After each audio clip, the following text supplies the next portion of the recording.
Assalamualaikum warahmatullahi wabarakatuh. Alhamdulillahirabbil alamin.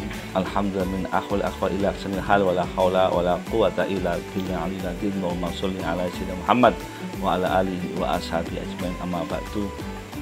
Para pemirsa, bulan Ramadan adalah bulan pendidikan, tidak hanya pendidikan kesalehan individu tetapi juga pendidikan kesalehan sosial.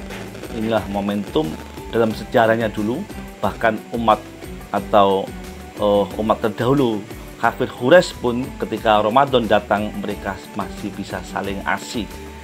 Bagaimana kita?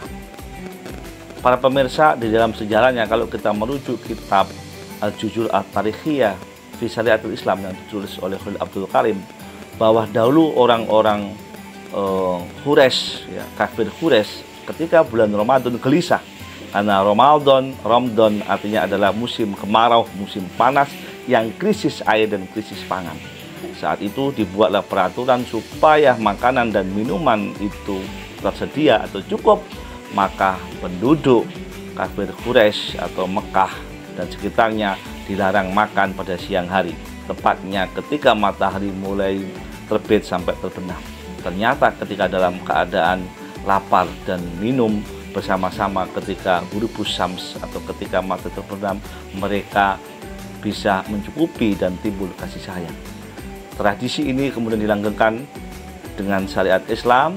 Ya ayyuhalladzina amanu kutiba alaikumusiyam kama kutiba alal ladzina min qablikum la'allakum tattaqun. Artinya takwa tidak saja membentuk kepribadian individu tetapi juga kepribadian secara sosial. Nah, puasa la'allakum tattaqun, kata takwa itu asalnya adalah waqwan wiqayatan. Apa artinya? Wiqayah anil amrad, wiqayah anil huruba, wiqayah anil ananiyah, wiqayah anil fadiyah. Kita dilatih oleh puasa supaya bisa terhindar dari ma'asi, dari dosa-dosa, dari maksiat, terhindar dari rasa sakit atau kesehatan kita supaya tetap sehat, terhindar dari buruba, dari kebebalan dan tidak pedulian, kita terhindar dari antisosial dan terhindar dari egoisme dan individualisme.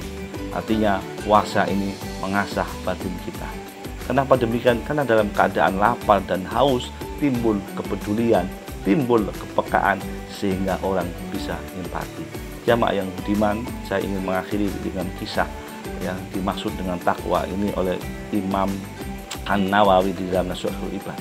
Imam Nawawi mengisahkan dulu seorang sufi besar bernama Asyibili pernah menyangka dalam mimpinya dia masuk surga karena zikirnya yang panjang, karena munajatnya yang khusyuk, karena ibadah ritualnya lebih singkatnya yang amat banyak, dan karena karya-karyanya. Tetapi tidak, Imam Asyibili masuk surga dalam mimpinya karena ketika dia mau berangkat ngaji di tengah perjalanan dia menemukan anak kucing yang kedinginan dan kelaparan, kemudian dibawa pulang dan diberi makan. Seandainya Imam Asyibili tidak punya empati kepada binatang, maka mustahil kucing itu dibawa pulang dan diberi makan.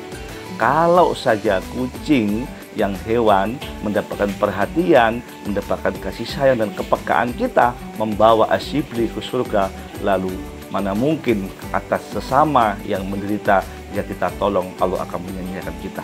Inilah bulan terbaik kita untuk menanamkan persaudaraan, empati sosial, saling menyayangi dan saling mendukung dan memberi. Demikian, mudah-mudahan manfaat. Assalamualaikum warahmatullahi wabarakatuh.